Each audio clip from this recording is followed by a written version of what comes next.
Hello, hello, hello, hello, hello, hello, hello, hello, hello, hello. Hey guys. Bop, bop, bop, bop, bop, bop, bop, bop. Cool, cool, cool. Music I'm playing right now, because the algo always feeds me beautiful things, great strangeness. Is I'll put it in chat. It is a channel called I thought I was going to put it in chat, but not. There we go. It is a channel called From Another Life. The I guess band or the group is called From Another Life. Album is called Be Happy, Life is Beautiful, with some very unhappy songs. But it's good stuff. Good stuff. Evening, Duck. Say morning for some of you that watch this as a lot or are watching now. It just depends. Oh, Lord. Goddamn. But anyway, welcome everybody to another Schizoid Saturday. So, I brought up the subject of digestion. Right? Digestive issues, digestion was the question that I had put forward for this week for Schizoid Saturday and for the Dear Ink segment. And the question that I had put, and if you still want to answer it, you can, of course, is, do you find yourself with a lot of digestive issues? Weird questions, but it's relevant, such as constipation, IBS syndrome, symptoms, bloating. Do you have any issues like GERD or anything like that? If you do, please describe it to a point, and what you had to do to manage it or deal with it or whatever, and what you think is causing it. Disease, medical, stress, medication, stuff like that. So I wanted to talk a little bit about digestion. So, because it's incredibly important. And because your shit being fucked up is, it kind of just generally can fuck up your shit. In more ways than one. And there's also a prevalence for, I'm guessing, various reasons that they haven't quite fully discovered, that a lot of neurodivergent people tend to have a significant degree of digestive issues, right? In various forms. It's actually quite common, and it's been studied regarding like autistic people. I wouldn't be surprised if a lot of ADHDers and the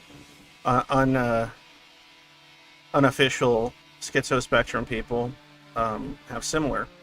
And so I was curious, that's why I asked the question. I'm like, well, since I thought that almost every schizoid is likely neurodivergent, is there a possibility that a lot of them have issues with digestion? I have always had weird metabolism-related issues. I've had weird sensitivities to stuff like caffeine. I am currently dealing with a lot in that department because as I mentioned before, I started taking Qelbree. And I started taking a higher dosage because the smaller dosage wasn't quite doing it. And it was working pretty decently, like on the whole executive function thing. It's kind of helping me get stuff done, which was good. But it's absolutely wrecking my digestion, and I've been on it for the higher dose for, I think, I'm going with like 5 weeks or something. And I was hoping it would like even out, but it doesn't seem to be improving. If anything, it's getting worse. I've always had issues with GERD type stuff, right? Acid reflux has always been like a weird problem. Having to take medication like SSRIs or stuff like for the ADHD has made it like that much worse. You should never take like SSRIs on empty stomach. They'll give you like mad acid reflux. So have a meal and then eat them, and they're usually fine. But recently, I've been having a lot of various issues. So besides like the increase in acid reflux, it's been coming with nausea. Common side effect of Qelbree. I was hoping it would like go away because when I was taking the low dosage, I had nausea for a while, but then it went away. But that was like after like a week and a half or 2 weeks most. I've been on this higher dosage for like 5 weeks, and it is still going strong. So I'm nauseous. It's also this is what's crazy. A lot of ADHD medications can make you constipated, which is what's happening to me too. So a lot of the reason it has to do with like neurotransmitters and stuff. So whatever shit is helping you, improve that old executive function, is also has a chance of disrupting other stuff in your brain, such as like your body signaling to the rest of it that hey, we have to produce lubrication or mucus in your intestines and in your bowels, and so you could, poop. So it's been frustrating. It's been really frustrating. I've always had digestive issues, but usually my digestive issues, and I like to believe it has to do with more like various levels of stress I'm enduring, but my digestive issues usually were like more like the opposite of constipation on occasion, right? And so, but it wasn't all the time. It was just on and off. And constipation's never been a major issue with me, but it has now become one. And yeah, it really fucks up your day over time, because it's not just like, oh, I can't poop, oh no. It's more like, oh no, okay, so now that you can't, you're bloated. You feel bloated and disgusting. You feel sorry, some bug flew in front of me. You feel bloated. You feel gross. It on top of the acid reflux, I'm nauseous. I'm like imagine just like you feel like you have to go to the restroom, but you can't. And whenever you try, you just like fart and nothing comes out. And you're just building up gas, and it sucks. And I know it's TMI, whatever, but I think it's important to talk about this sort of stuff because it's really common among people taking medication of this kind, as well as people that are neurodivergent. And so, yeah, like it's, I've had to like, every 2 to 3 days, I've had to take like laxative just so to force my body to be able to use the restroom. So I'm going to see my psychiatrist on the 8th or the 9th, I think. And it's just really frustrating because it was kind of working on some of the ADHD stuff that was getting in the way of work and things like that. But I can't just be like taking laxatives every 2 days, or I don't know if you've ever used one, but they work and they're less intrusive to the old tummy and everything. The glycerin suppositories. I don't want to have to take that stuff to the restroom. It is horrible. So I'm probably going to have to talk to my psych and tell her I can't take this medication any longer. And it sucks because it was one of the two, and I've already taken the two non-stimulant ADHD medicines. And I was trying non-stimulants first because I'm afraid of how stimulants are going to affect me, because stuff like caffeine already has an opposite effect on me. So I'm just like, man, like I'm scared. What is Adderall going to do to me? Maybe it'll work. I don't know. Because I'm the inattentive type of ADHD. But point is, it sucks because it's kind of doing what I needed to, but it is just, yeah, my digestive system's just ass right now. It's so bad. And uh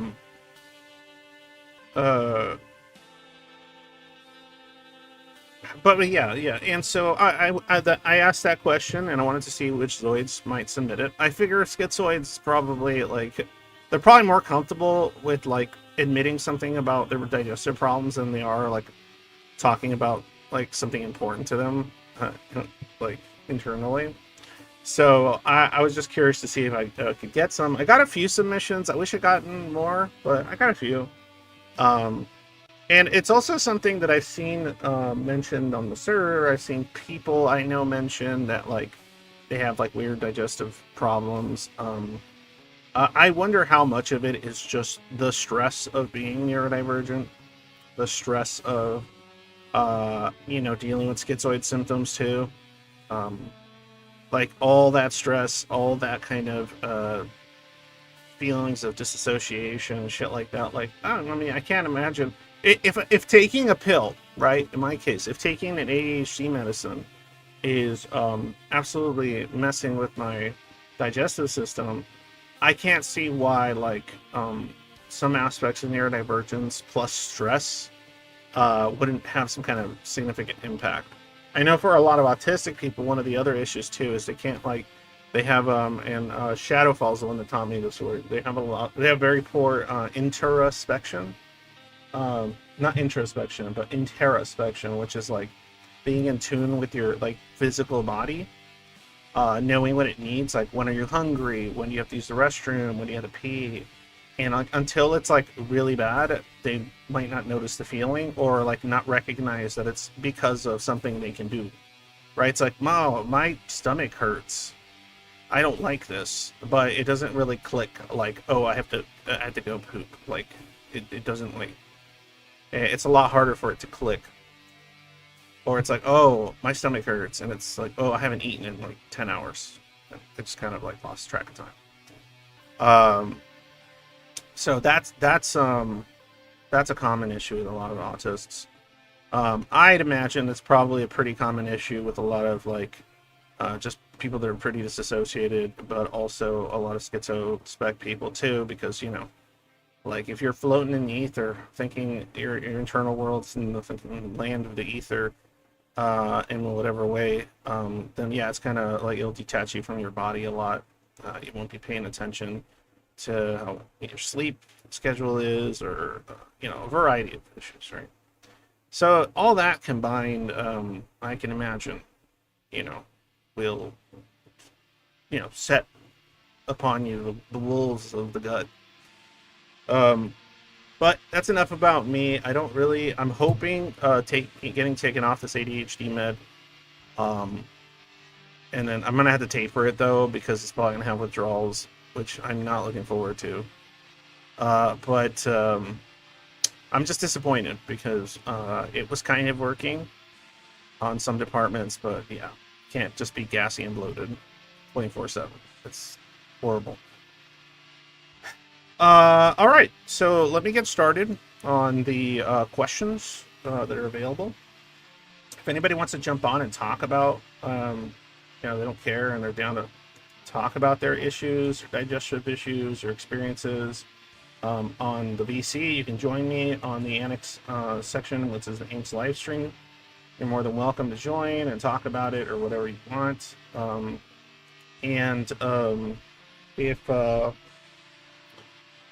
If you want to drop some anecdotes or some of your problems in chat about digestion and things like that, and how you think it may, whatever, it's just medical disease stuff, type stuff, or is it like you don't know, but also that, like, you're schizoid, also that there's a lot of stress in your life and from various avenues and places. Maybe you're disconnected from your body, shit like that. I would like to hear any of that stuff. All right, so let me get to the first response. So just to reiterate, the question was, do you find yourself with a lot of digestive issues, such as constipation, IBS symptoms, bloating? Or do you have other issues like GERD or anything like that? If so, please describe it, and what you have to do to manage it and deal with it or whatever, and what you think is causing it. Disease, medical, stress, medication. I just want to know that those experiences. And yeah, when I say digestive issues, I don't just mean like like intestinal pooping stuff. I also mean like everything, the begin from you know everything. Because even having like a consistently dry mouth or something can mess with your ability to digest stuff properly. Spit is part of digestion, saliva. In any case, metabolism problems too. Yeah, I on this medication, I've also been having, I think, some weird metabolism problems because if I have too big a meal, I've been eating less, which is, I guess, cool because I'm like losing some weight. But I've been eating less, and if I eat too big a meal, not even a big meal, like a medium-sized meal, just enough to feel like, oh, that was satisfying. Yeah, like it's just the acid reflux just goes. Ugh. That's not normal. That doesn't really. And then I get dizzy and stuff. Like it feels like like my stomach feels like I dropped a brick in it, and like I get like sleepy and all weird. Like it's like taking too much to digest the meal I just had. Um, so yeah, it's this med's doing a number.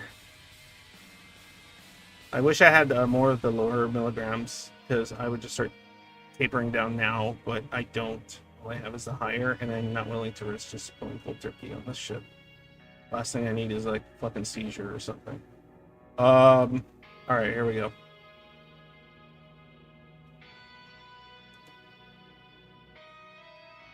Here we go. All right. Okay, dear angst. What the sigma? I'm American. My probiotics are absolutely shot, and I eat freaking junk food because my executive function and avoidance keeps me from learning to how to. Oh, it keeps me from learning to and regularly cooking. But I poop regularly, and I don't know of any specific nutritional deficiencies I have. I did buy vitamins and magnesium today, though. Okay, so they're not having too much of a problem. Let's see here. Maybe it's just me. Dear angst, I don't have any digestive issues whatsoever because my diet is abnormal in a statistical sense healthy. When I ate an entire bag of Cheetos or McDonald's instead of an actual meal as an older child, I would take note of how hard I carb crashed 30 minutes later and tie it to what I ate. So I just passively stuck to my Chinese boomer parents' diet. All right, well, there you go. I mean, yeah, I mean, just a lot of Asian diets are pretty awesome, especially since they involve a lot of seafood and like and not like well, except for the rice and stuff, but a lot of vegetables and things like that. But yeah, yeah, fish, especially types of certain types of fish are a lot healthier and leaner to be having. Uh, okay, so next one, let's see here. There was one time, dear angst, there was one time I tried anti-allergy meds and they made me puke, but no digestive issues though. I have ARFed and I have ARFed, and what I eat is kind of limited. Okay, I'm not sure what that meant. But yeah, okay. Look, so far it's been like, oh yeah, I'm fine. But I'm worried that like people just don't like. I can't imagine that many schizoids would be like embarrassed to say, oh yeah, I'm constipated a lot, or oh yeah, I have IBS, or oh yeah, I have this, or I have that. Like, so that's why I'm like, damn. Like nothing so far. Okay, I remember I don't read these until like I do the stream. All right. Well, here's a longer one. So maybe we got something. Maybe we got a winner here. Um, Dear Angst, you're asking me at just the right time. I'm currently dealing with acute gastritis again. It's something that keeps coming back, and I also frequently have irritable bowel syndrome. I went to the doctor and they did all the tests, including gastroscopy, and they couldn't find anything. The inflammation levels in my stomach and intestines were just elevated. I was prescribed proton pump inhibitors once, but I didn't tolerate them well at all. I couldn't concentrate and I became very tired.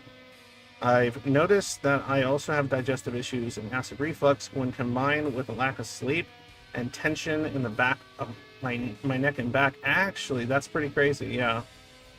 I do have the neck issues and the yeah, lack of sleep does definitely mess with it. To manage it myself, I rely on bland diets, teas, electrolytes, and over-the-counter medications from the pharmacy. I think it's all related to stress. I also have an autoimmune condition related to my hair, a specific form of alopecia, which is usually more common in older people than in someone my age. It also presents somewhat differently in my case, with an atypical appearance that's hard to categorize, and the doctors haven't been able to help me. There's no comparable case in my family either. I definitely have an issue with my immune system, and I believe it's caused by stress. Okay. Well, yeah, I mean, like that's kind of what I was trying to say. Like, man, like stress just puts so much weight, so much just well stress on your system in general. I remember when I was dealing with like more like generalized anxiety disorder type stuff, and I had like an anxiety, like panic uh, condition or whatever. Yeah, I remember my digestion was like awful. It was just like every other day was some kind of like diarrhea or something. And as soon as I started taking meds that were actually helping, I started uh, finding self-help that was actually doing stuff to calm the anxiety and manage it, and stuff like that. Yeah, my digestion began to improve, because well, when you're stressed out, it's not even just about like, oh, you know what your gut's doing. It's also like the way your stomach is just breaking down food and stuff. It's affected by things like stress and anxiety, depression. So if you're dealing with shit like that, um, and you go to the doctor and they're like, well, we can't find anything, it seems all good to me, it's probably something along those lines, or something that maybe you do have an allergy to that you haven't taken the time to figure out. um, yeah, like for a while I actually had to take some antibiotics because I got I guess I had a what was it called, it was a certain type of bacteria. It's not that uncommon, but it messes with your like digestive system, and I've taken that, and oh god, I don't know if anybody here is taking like strong antibiotics for like a week. My god, like what it does to your poop, it's like crazy weird. Anyway, and then I because I kept getting this pain under my left rib, I had like X-ray. I had they scanned it, they EMR'd it, whatever. They eventually had to do a colonoscopy, and that was the worst experience ever because one, I couldn't eat shit for days except for Jello and broth, which is disgusting. And then the the day I had it done, apparently, for some of you that have heard this before, like I essentially like almost died from a colonoscopy because of my because I have sleep apnea and my left nostril is what do you call it, deviated septum, I think it's called. And so yeah, like I just stopped breathing apparently, and they have to like emergency shove tubes into my nose to like get me going again because I just stopped breathing.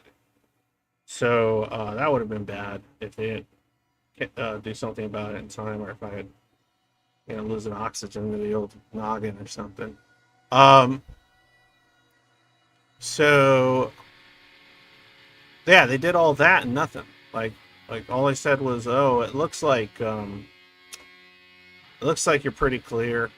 Like we don't see any obstructions, we didn't see any polyps, we didn't see anything like that. So I'm just like, all right. And they did notice because it wasn't just a colonoscopy; it was a endoscopy too. So they did notice inflammation in my throat a little bit because of the acid reflux issues. That's it. And I'm just like, okay, like, so what's with this pain? Why do I have digestive issues on and off? Um, and I don't really have much of an answer. Um, it's just amusing to me that like my digestive issues went from having to go more than I should to like can't go at all because of ADHD meds. Shit's weird. All that works. Anyway, I know a few people with IBS, and it sounds fucking horrific. And I know it also has a, it's like a spectrum of IBS. Some IBS is like manageable. It's like okay, and some IBS is just like life cripplingly bad. Like you can't have a single goddamn meal without having to run to the bathroom, shit like that. And it comes with a lot of discomfort, pain, other stuff. So if you know anybody with IBS, it's like they're, it's like obviously not the same thing, but it's like they're always like period cramping, but like in their guts all the time. So I can't imagine.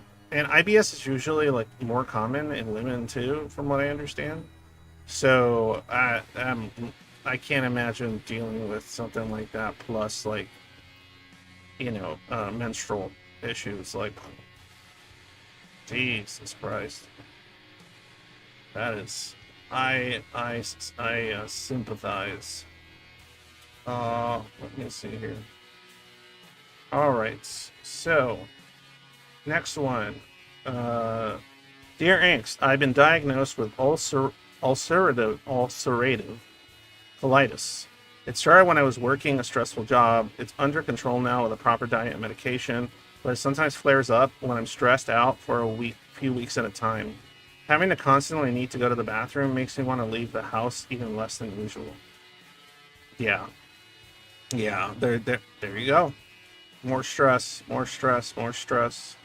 It's kind of funny because, like, if even as somebody that's a schizoid out there, like, I know a lot of schizoids will, like, they're sometimes there'll be situations where, like, your mind is not feeling stressed, but your body is having weird symptoms. So I often wonder how much of that sort of unconscious or dissociated from emotionality of things that like make you angry and anxious and whatever that you can't really like grab onto as easily as maybe the average person are still doing a fucking number on your gut. I always found that interesting. So you're like, why am I always having digestive problems? I'm pretty stoic and don't really care about anything and feel kind of empty and stuff and whatever. And like, like, but you're that might be going on in the parts of your brain that you have some kind of influence on, but in the parts of your brain that is kind of working automatically, and the other parts of your brain that are processing more unconscious thinking, subconscious thinking, sorry, then that stuff's still going to have an impact on your body, whether you can recognize it or not. So yeah, it's pretty wild shit. I think I'm down to the last one here. Unfortunately, like I said, I didn't get too many. I do want to look into ulcerative colitis. I don't know much about it, so it might be worth looking at. Because anytime I find out about a new digestion thing, I'm like, I should look into that. Because I'm like, something's gotta chill out here. Dear Angst, I used to have something like a mild to medium GERD, but it was probably caused by anxiety. After I quit coffee and worked on my anxiety in some other ways, spoiler alert, therapy, the GERD went away. Wow. Yeah, I have been pretty stressed. But at the same time, not really. Because right now my work situation's like better than it's ever been for the most part, and a lot of other stuff's pretty chill at the moment. But the I don't know. That's why I'm just blaming the new med because it was such a change. So I'm gonna blame the new meds for the old constipation issues. Because I mean, I guess it's common with Kelby. And I just went on Reddit too, and there's like a bunch of people like, yeah, shit's had me constipated for 2 months. I'm like, god damn, like I don't want to do that shit for this long. Um, GERD is GERD is a monster in and of itself because you would think, oh, like, what's the big deal? Some acid reflux, right? So some of your stomach acids work their way up toward, like, your throat right here and stuff. And oh, like, what? It hurts a little. You'll be fine, man. It does so much bullshit. Like, it could fuck with your sinuses, which it probably does in my case because my sinuses are already kind of messed up. It could fuck with your esophagus in general because of the acid, just like tearing and tearing, causing pain. That pain can then radiate to different parts of your body, so you can get like you can have like acid reflux, but your back fucking hurts, and you're like, oh, why the fuck does my back feel stiff, and why does it hurt? It could be because of like literally because of the GERD. Um, it just has such an impact on so much stuff. I mean, essentially, you're just splashing acid into your throat. It's going to have some issues. It fucks with your ability to digest the actual food in your stomach. It is awful. It is awful. And I take Tums and stuff on occasion. I drink like almond milk helps kind of relieve stuff. So that's cool. And I've been taking I don't know why I'm taking it because I took Fatomine or Fatodomine or whatever. I took one yesterday. I took one today. It doesn't seem to be improving anything, and for all I know, it's you know maybe it's coming into conflict with my meds or something. I have no idea, but it's not doing shit, man. I don't think I'm gonna take that stuff. I even had to buy over-the-counter nausea medication because of so nauseous. It was like getting in the way of like my volition. Like I couldn't. Like I wanted to do stuff, and I was just like, "Oh fuck!" I just feel nauseous. And I was telling my wife that I'm a little jealous because she deals with GERD too, but like the Tums and stuff usually help her pretty well. But if she eats something and her body's just like, "Oh man, acid reflux time," oh, like she could literally just go to the bathroom and just vomit it out or vomit some, and then she's like, "Oh, fucking better." And then like she'll feel a lot better after that. I haven't vomited in like since I was a little kid. So that's another thing that sucks. I can't really like vomit very easily. Like so when I'm really nauseous, I just feel dizzy and disgusting. And I feel like I wish I could vomit, but I like the urge or the mechanism to make me vomit does not trigger.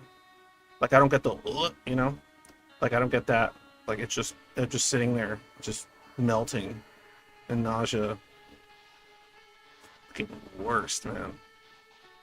Worst. The worst nausea I ever had in my life though was when I had got COVID. That was fucking awful nausea. It was so crazy. It was like the worst symptom for me. Like cuz I had my fever was like manageable, my headaches were okay. All the other symptoms were kind of like um, manageable, but the nausea was out of this world. Out of this world. And I still couldn't puke. Horrible. Horrible. I wish I could just vomit and feel better. Ugh. Anyway, so yeah, and then the problem with taking a lot of stuff like Tums or trying to take like antacids and shit like that, um, that your body becomes reliant on them too, and then eventually like you have to take them, or it'll just like you'll just be having a bad time. And then there's I was trying to do omeprazole for acid reflux, and I don't know why, but that thing just it has it causes me like sleep issues. Like, I can't win, man. Oh Lord, you're just trading one negative symptom for another. It's crazy. I mean, like I can't say that about every medication I've taken, like the Wellbutrin and the Fluoxetine, Prozac, or Wellbutrin that I take. Like that. That's all. That's has been generally good. I've seen people talk about how bad it's been for them, but like I'm just like, oh, that's fine. Honestly, just medication in general is kind of like it's just a roulette table. It's just a crapshoot. Like you could be taking like three different medications and be like, I'm good, and then like you just add that fourth one, and then it's like, oh fuck, right? And you don't know if it's because it's just the fourth one, or is it because the fourth one is interacting with the first three for whatever reason? So yeah, you just never really know. So even to this day, most psychiatrists or any kind of doctor, when it comes to medication, they're just throwing darts at the wall. You know, it's just okay. What are your symptoms? These are your symptoms. Okay, what do we have that can possibly alleviate those symptoms? We got like these five different ones, and it's like, well, let's see. You have high blood pressure. Let's try the ones that don't fuck with your blood pressure. And you might take those, and then you're like, none of those work. Give you other symptoms. And then they're like, well, we want you to take the one, but this one increases your blood pressure. So you have to do something about your diet to lower your blood pressure so you can take this. And even if you do that, there's no telling if it's going to work or not. Or like in my case, what if stimulant ADHD medication actually works a lot better for me? And these two non-stimulants, like the first one did a number on my libido and my let's just say painful fun times. Painful fun times. I felt like somebody was I was getting shoryuken in my taint or something. It's horrible. And then this one's just it's just digestion, like horribleness. Do you guys since nobody really wants to talk about the whole digestive stuff or doesn't have anything to talk about, do you guys deal with any like weird symptoms from medications you take? Assuming you take any medications, especially like psych ones. Like, any if you take ADHD meds or like SSRIs or NSRIs or whatever, or antipsychotics, if that like just mess with other stuff really bad. I'd like to know in chat.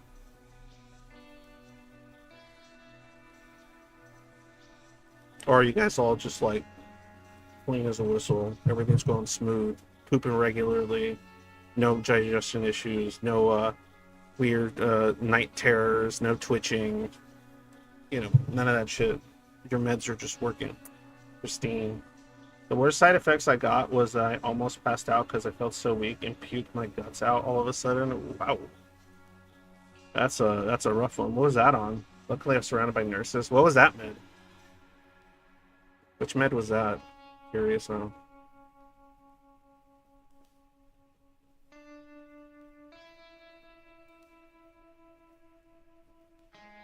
Do you remember? Really? And I'm curious. Like, I wanted to know. I wonder what it was. Was it something that you were supposed to be taking regularly, or was it something just to calm you down that day, right then and there? I'm wondering.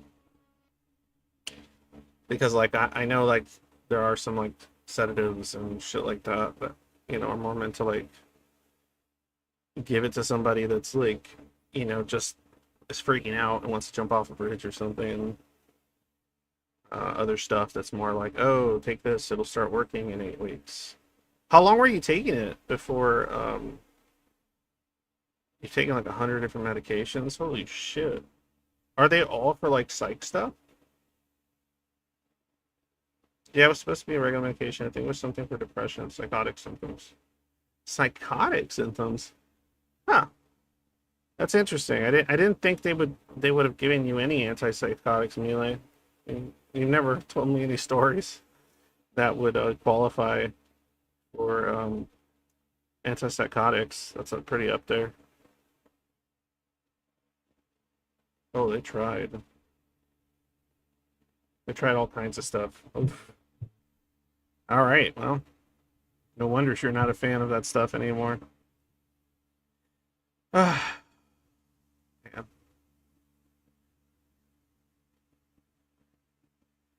I don't do anything for me. It's not even good. So they either did nothing or they just made you feel sick. Man, that sucks. Some people are just built different.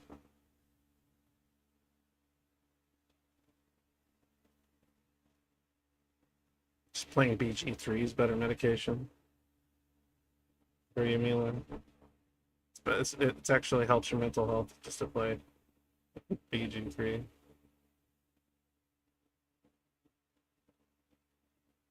That's wild. Anybody else want to chime in on this one? Ali Rez a Moyahidian. Ali. I don't think I've seen you around. Duck, accidentally double dosed myself a few times on fluoxetine. I assumed it was very mild serotonin syndrome. Sure, it didn't feel mild, but apparently the real thing is very bad. Yeah, it could kill you. Like, straight up. I've met people that have, like, had to, and I've talked to people that have had to, like, go to the ICU, or, yeah, I could, like, straight up get you killed. It's the kind of shit that kills people, that, already have a lot of mental health issues, and they just down their bottle of SSRIs. Like, yeah, that shit's hell. Um, yeah, like, it's just kind of funny, because, like, I just get, like, in my mind, I go, dude, that's like, I'm guessing I might be naturally resistant medication, because it takes quite a few pain meds for even them to do anything. Fucking, that's horrible to hear me. Like, I absolutely sympathize. It's fucking shit. Um, but yeah, like, one of the ways that people try to backflip that I think is absolutely crazy is, like, just downing medication. And I'm just like, that's a really, especially if you don't know, what an overdose of that particular medication will do to you. Hold on one second, my daughter's here.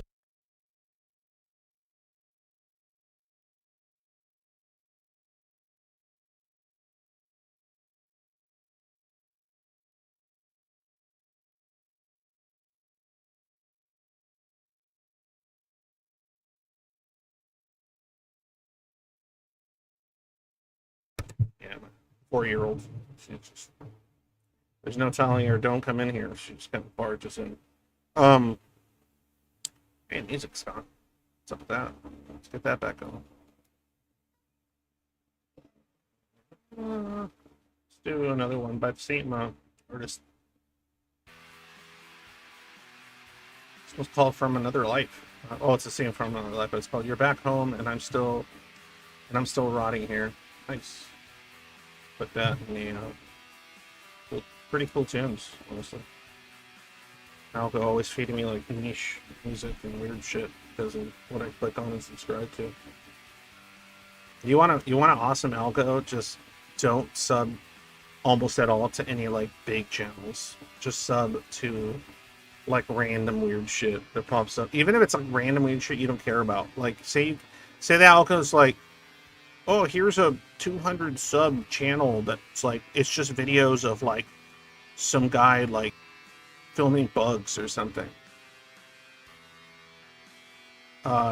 Just sub to that channel. Yeah, and keep doing that. Keep subbing to these like weird small channels that Algo just throws into the mix. Eventually, your algorithm will be nothing but shit like that, and it's actually pretty great.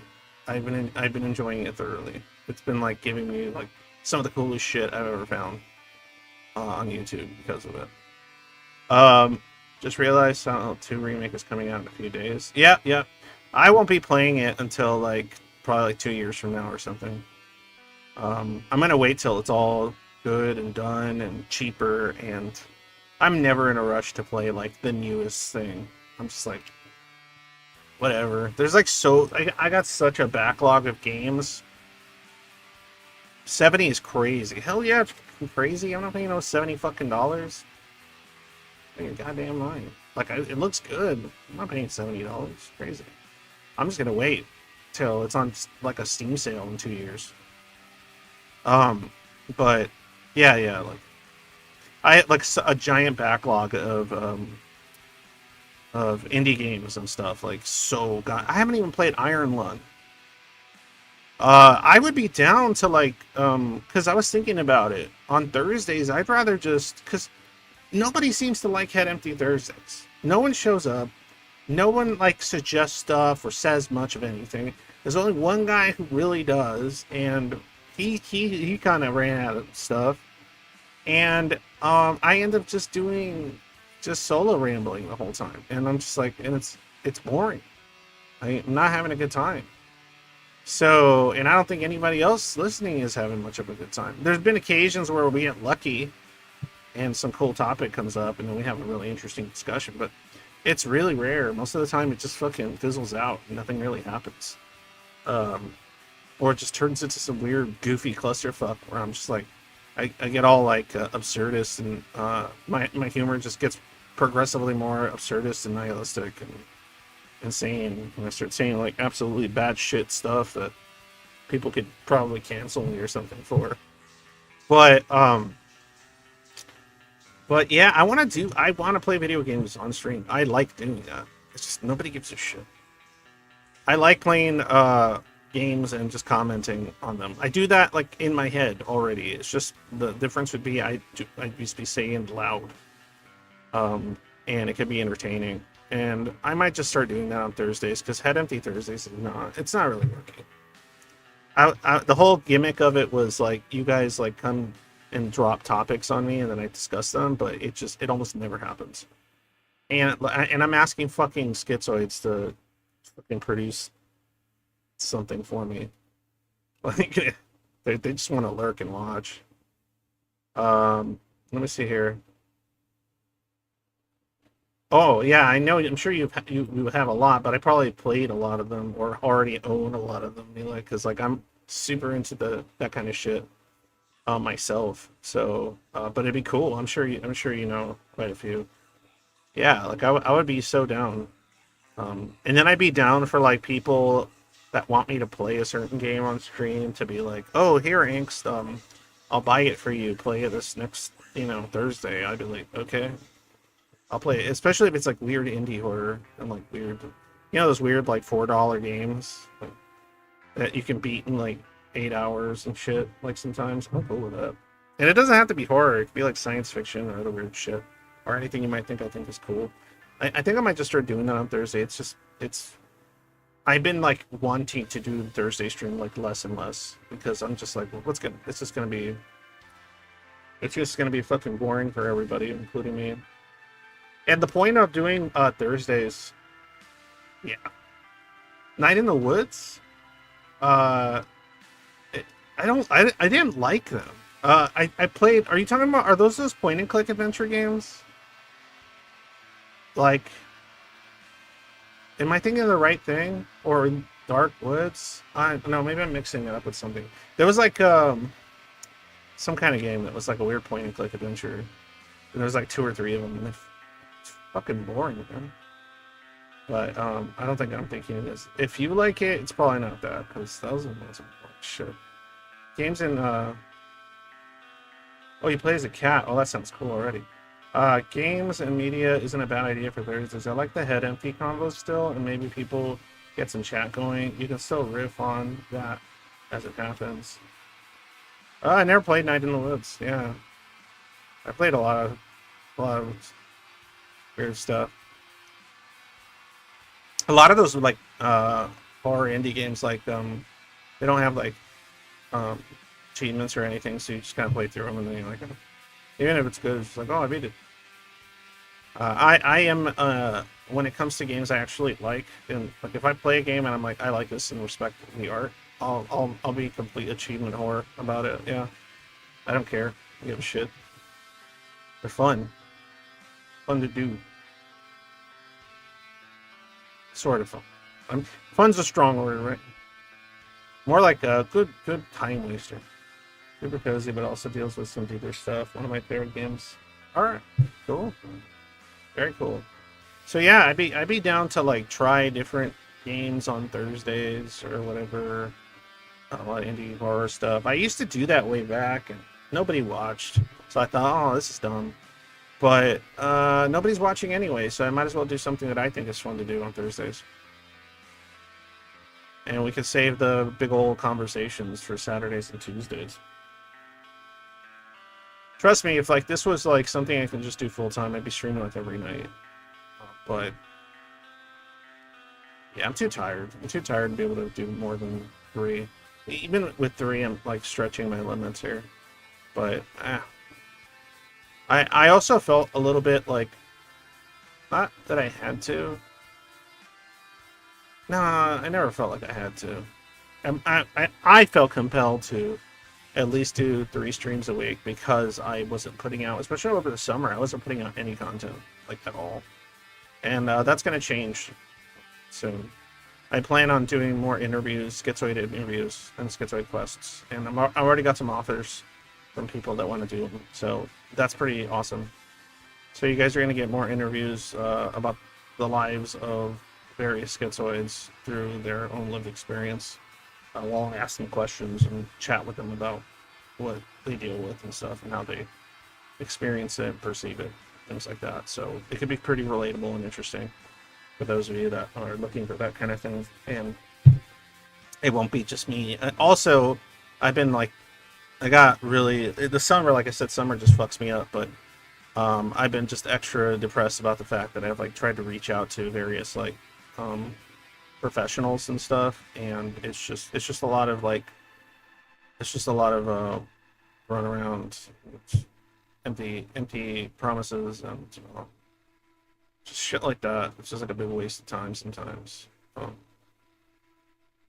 It's just so weird. I find it really weird when like somebody like is on their Twitter or whatever, or on their YouTube channel, just like advocating for the importance of this or that, and then I'm like, oh well, hey, let's have a discussion on that, because like there's a significant degree of the same problems over here, and it's getting absolutely no attention. So let's have a can you like volunteer 45 minutes to an hour for me, like, and it's just so fucking hard. Like, it makes me wonder, like, am I coming off really weird? Because I'm not, I don't think I'm doing anything weird. Just like sending a message like, oh, I saw your video, it was interesting. I also like to discuss things like that. It would be cool if you contacted me. You could have a small discussion. If you're not comfortable doing any recordings, I would just still like to pick your brain a little bit on what you know. So it could be, maybe we could have a mutual communication on it or some shit. And like, it's like gets left on red, and I'm like, and then occasionally, like after like a month or so, I'll just bump it. I'll just type bump, and they'll see the bump, and then just leave it. And I'm like, what? Why read it? It's so weird. Like, it's annoying, man. I just wish they'd say like, oh, I'm not interested. I'd rather they just block me, and then I can just like move on to a different avenue or do some other shit. It's dumb. Anyway.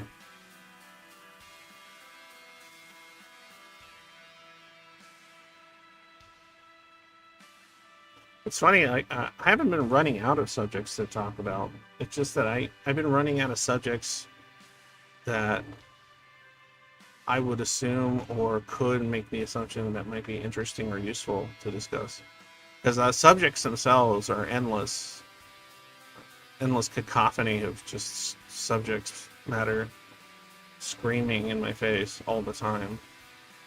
So that's not an issue. It's just like, what's relevant? What would even matter? And then I start thinking, well, maybe it doesn't matter. Maybe these guys just like to see this fucking weird schizoid dork just show up on streams and talk about whatever. I don't know. I mean, if that's the case, and it's helpful in any way, then good. If that's the reason there's like, 100 plus people watching my stream VODs late after the stream, and watching a good portion of it too, because I'm talking like, I think the average the average time is like over 30 minutes or something. So they're watching like, it's only an hour and a half usually at most of the time. So that's still a pretty decent chunk. So I don't know. I don't know what they're tuning in for. Since I don't really get much feedback, it's even more difficult to know exactly what even affects metrics or any of that bullshit. Yeah, maybe the people watching don't even know why they watch me. That'd be pretty based. It's like that. It's that convoluted. So even the demographic doesn't know why they watch me. That's sick. That'd be kind of cool, actually. Just piles of just um, the inability to divulge any useful information. P. Is that you, P? Like, I don't even know why I watch shit. Why do I tune in, like, or watch the VOD every time it's out? I don't even know. It's like, oh, fuck. How am I supposed to work with that? I don't know. That doesn't give me any information.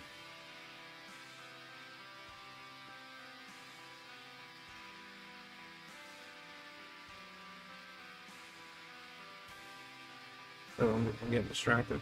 I know it's just me. I just get obsessed with a topic, look into it obsessively for a while, and then lose interest. Same happens with SCPD. I feel like I know just about everything I want to/need to know. Yeah, that makes sense. But obviously, there's like some regulars that keep watching it because, I don't know, they haven't lost interest in whatever it is. LOLDW, it's just on in the background, but sometimes they're very interesting topics. There you go. Yeah, I mean, I worry. I have to worry, because my goal is to do advocacy and increase my ability to communicate along these subjects and talk about them. I mean, I finally, I finally pushed forward and threw the chunk of money that I needed to throw to get the nonprofit I have on paper, just on paper, to apply for tax exemption for it.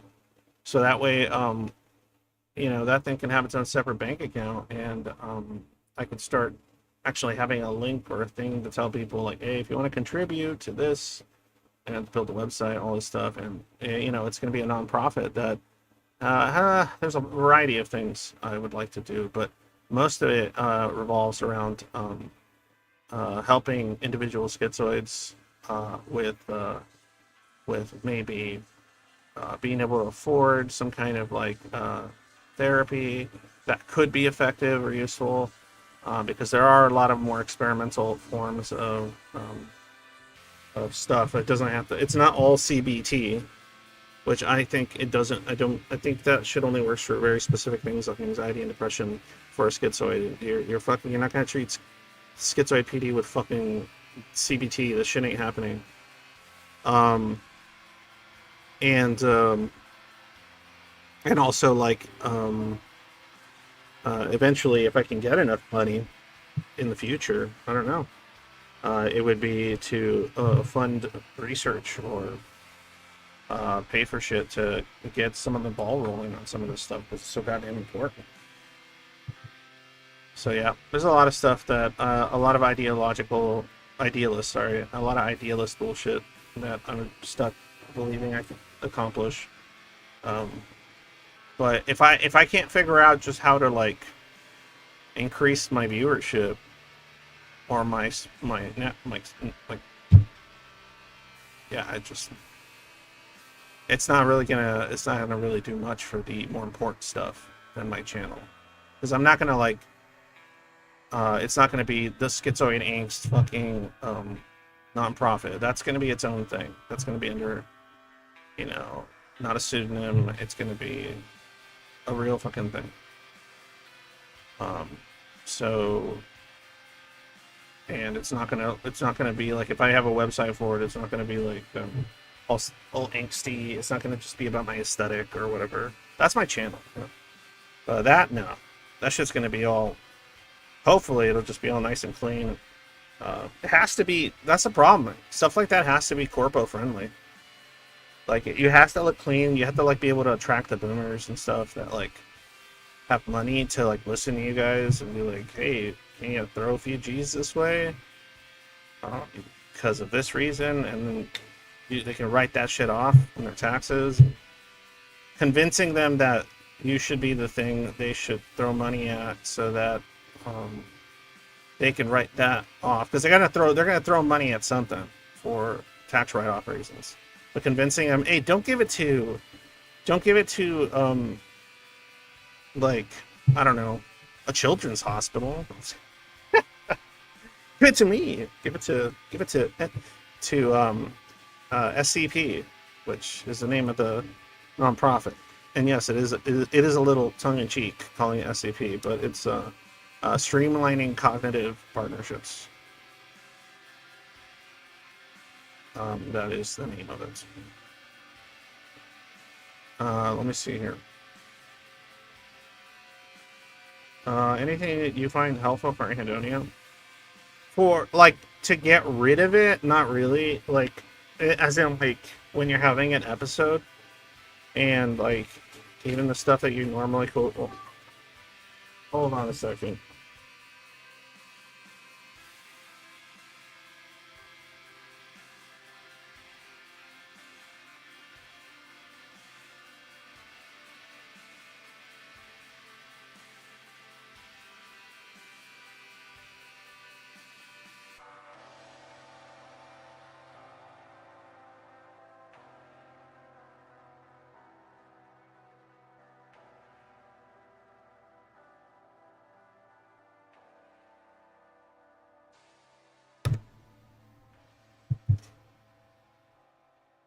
Yeah, she just came in and told me good night, and I guess Grandma got her a little plushie. Yeah, cute. Love that kid. Um. Anyway, as I was saying for the anhedonia, so like, there's nothing outright just gets rid of that shit. If you're having it, this is what I've told people before. If you're having like an episode, or whether it lasts a few hours or it lasts a couple of days or whatever, I usually tell people, if you can't find pleasure in anything and don't really feel motivated to do anything that normally would give you some kind of like decent distraction, or I wouldn't go as far as to say joy, but interest. Then all you have to do is do all the shit you don't want to do when you're like that. Like, do all the boring shit. Like, if you're already gonna be like feeling kind of empty, don't do the things you like. That's stupid. Do like the shit you have to get done. Go like clean your room and fucking wash your ass or something. Like, go pay bills, or uh do some spring cleaning or some shit, or uh do the groceries. Like, whatever shit you normally find like to be a chore or annoying, do it then. Because if you're already feeling like nothing and empty, then you might as well just do that shit. Because then um when it passes and start getting some of the volition a little bit back, and some of the old neurotransmitters turned back on that you need, uh, then you won't be thinking, oh fuck, I can't play video games, or I can't watch my favorite anime because I have to like do all this shit that I've let stack up. It's like, nah, just get that shit, and then you'll actually be able to enjoy your non-anhedonic times. Um, um, so that's something I've always made a suggestion regarding. Most Zoids I talk to aren't just like, they're not dealing with anhedonia like nonstop 24/7. It's usually like chunks, or like almost like episodes of it. It's sometimes triggered by certain things.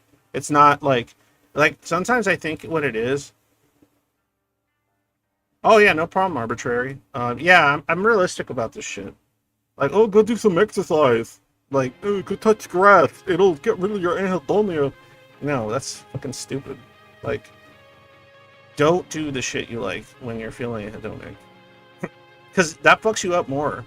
I learned the hard way. Like, if you start doing like the shit you normally appreciate or like while you're like that, oh, it just stresses you out and depresses you more, because you're just like sitting there like if you play the piano or something, or let's just say I don't know, you like to draw, you like to do art or something. Oh Lord, again, my daughter.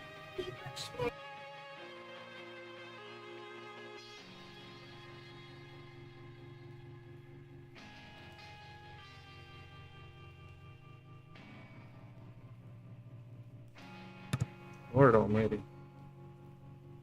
She normally only comes in like once a stream, but never this many times.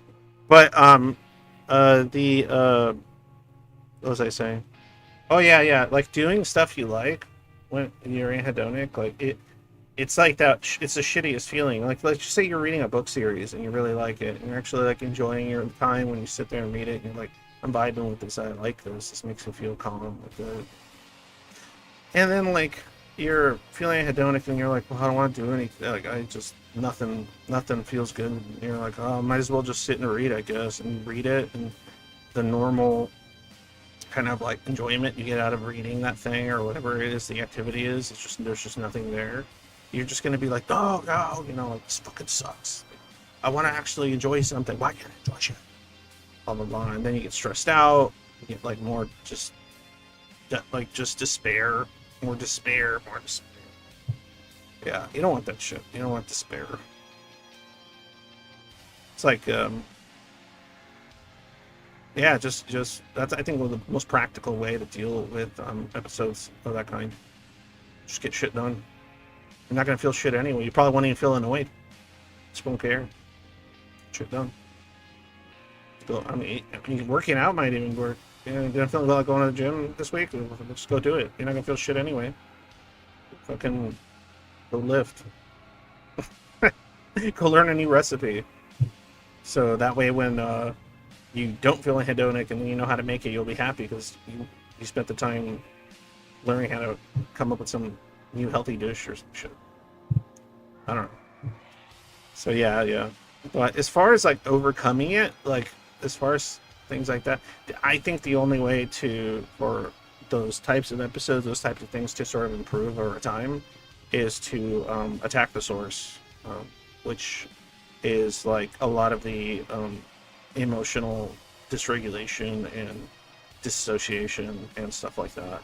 And the only way to do that, in my opinion, is to find other people that deal with it and try to find some relatability and support that way. Because hearing that you're not the only one that feels empty for the similar reasons, it can be pretty cathartic, even if like you don't immediately recognize it as such. It has value, and it's incredibly important. I've seen how effective it is. Like, it's incredibly effective. I'm in many ways living proof of it myself, along with many others. I've seen evidence, a very positive impact on. And it's not always like all happy rainbows and shit. No, it's a tough time. It comes with some drawbacks, but that's a choice that has to be made. And I rather people that are schizoid make that shit in their 20s than wait till they're in their 40s, because it's just going to be a rougher time. And also, like, you're going to be like really entrenched certain like beliefs, and the old neuroplasticity is going to be a little harder to wedge out. So it's a tough time, but it can be done. It can be done.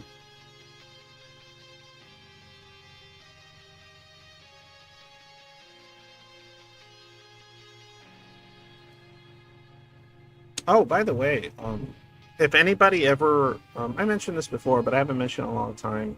I used to do like group coaching, schizoid group coaching, stuff like that. That's kind of on hiatus for now. We'll see if it ever returns. But I do want to get back into more coaching and stuff. So if anybody is interested that's listening to this or watches it on VOD, if you have Discord or if you want to email me, and you just need an hour, or maybe you want to do something like it's like, I don't know, once every 2 weeks or something, just to talk about all the Zoid shit and other issues and neurodivergent shit and struggles with like kind of dealing with the struggles of basically dealing with and navigating a more neurotypical society, and a lot of the negative symptoms that come from the stress of all that. Like, if shit like that is something you can use. I do feel at this point, I'm not a clinical therapist, I'm not any of this, but I do feel confident enough after these last few years of just basically concentrating on nothing but this type of subject matter in relation to schizoids more specifically, I feel confident enough to be able to like be like a life coach or support coach or something, because that you don't need a license for that technically. There are licenses, so you can up your credibility on certain things, and in some countries they probably have some of that shit. But here, anybody can call themselves a fucking coach. It's pretty dumb, but like anybody can just say, "Oh, I'm a coach. I'm a life coach. I'm a life coach. I'm a life coach." But they have to make sure they say like, "Oh, I'm not a therapist. I'm not a licensed clinical psychologist or any of that." I'm none of those things at all. I should have done that with my life. I would have absolutely kicked ass at it. I should have become a psychologist. I would have been fucking going to conferences just to wreck shit. Fucking, I want them to call me the rabid dog of psychology. Badass. Just be all crude, show up at the fucking, get kicked out of fucking symposiums. That shit, awesome. Just sit there on the audience when somebody says something fucking stupid about ADHD or schizoid shit, or cluster A.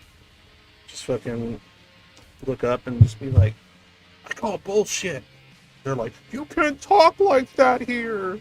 We're academics. It's like, shut the fuck up. Let's have a conversation. I'll tell you why that shit's bull. But I can't do that since, I don't have a PhD. So just some R word, as they say now on the internet. But anyway, if you think I can help, if you watch my stuff and you're like, yeah, I feel like this guy could probably understand some of my issues and maybe help me find practical ways to deal with some of it, or maybe you just want to like ramble about it and just get it off your chest and talk to somebody that might actually understand the dilemmas that come with some of this shit. Yeah, just Discord or email. You can find me on the server, the Zoid Void. Join the server if you're schizoid, or have been like researching it significantly and feel like this is something that is you. Not like you watched one video and you're like, this is me. No, real schizoids, like they fucking, like when they think something's connected to them, they dig in usually. Like that should have become a special interest for a while or something, and they'll dig in and just investigate it. And if you did and you're like, wow, this shit's resonating, yeah, join the Zoid Void, check it out. But yeah, I don't charge a crazy amount. I have to charge money because fucking, what am I gonna tell my wife? I'm just like working like for nothing. Which, if I was funded, I would absolutely do that. Fucking had some kind of, what do they call it? Government funding for taking coaching Zoids or some shit, then yeah, I'd be like, fuck, I hate the fact that I have to charge the people that probably don't even have the income to begin with. Like, but yeah, usually I live in Cali, so the cost of living's stupid. My family's here, kids and stuff, but it's like $30 an hour, which I don't think is too crazy because the minimum wage in California is like $18 an hour, 19 or 18, I think it's an hour right now. That's like for working at fucking, like, actually right now at McDonald's, the minimum they'll pay you if you work at McDonald's is $20 an hour. And since it's something that I can't really do for 8 hours a day or anything, it's just sporadic, I think that $30 an hour isn't that bad. And I'll focus on whatever you want to focus on, and I'll handle it the way you want to handle it. I don't care if you just want to talk about the Hyperborean, what is it, the Asiatic, whatever, Hyperborean Korea, whatever wars. Or if you want to talk about, everyday problems and anhedonia, depression, abolition, and how to maybe navigate it, how to reconceptualize certain things that make you feel really like nihilistic about any of your actions having meaning or reason, confusion and anxiety that comes with like feeling like you don't have a cohesive sense of identity and shit like that. Oh yeah, I've gone through all that, so, and I've improved significantly. I still got a ways to go. I still got my problems, that's for sure. But a lot of the more schizoid specific stuff is starting to improve significantly. Has been, has been for a while now. Now I just got to manage, trauma and chemical and brain chemical imbalances and other problems. Now that I could feel them more, so it's a trade-off. You feel connected to other humans now? Oh, that's great. Oh, also, you feel connected to your trauma more? That's not so good, but comes with the territory. That's one thing about getting past or getting over or whatever, even if it takes a significant degree of time. Some of these schizoid adaptations and stuff, or these sort of things, is that it makes you. It starts working toward uh, making it harder to just disassociate from like pain or distress about disappointments and stuff, because you start feeling something instead of just feeling nothing. You start caring about somebody instead of not caring about anyone. And like I said, it's a double-edged sword. So I guess it's a choice that has to be made by every Zoid out there. Is feeling nothing to avoid discomfort and pain worth it?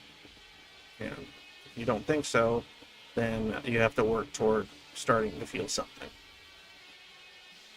or more. I mean, schizoids have feelings. They're just pretty. It just takes a lot more to bring it out of them, and it's usually pretty dull.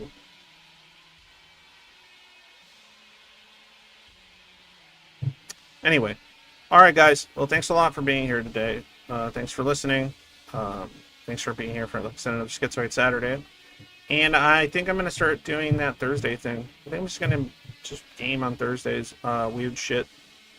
And if somebody in the future wants to like buy me something on Steam, I'm under the same name, Schizoid Angst, and they want me to play it or something. Maybe if it's interesting, I'll do it. Or I still have a backlog of shit, so you know what I'm saying. All right, peace out, guys. And as usual, well, I'll play us out with something. I want to look, but as usual, when day is dark, always remember happy day.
survive. You must have the will. This movie doesn't end the way we want all the time. Then he shouts at the moon, she's gone, and fear has overcome. He was walking the mile. He was walking alone.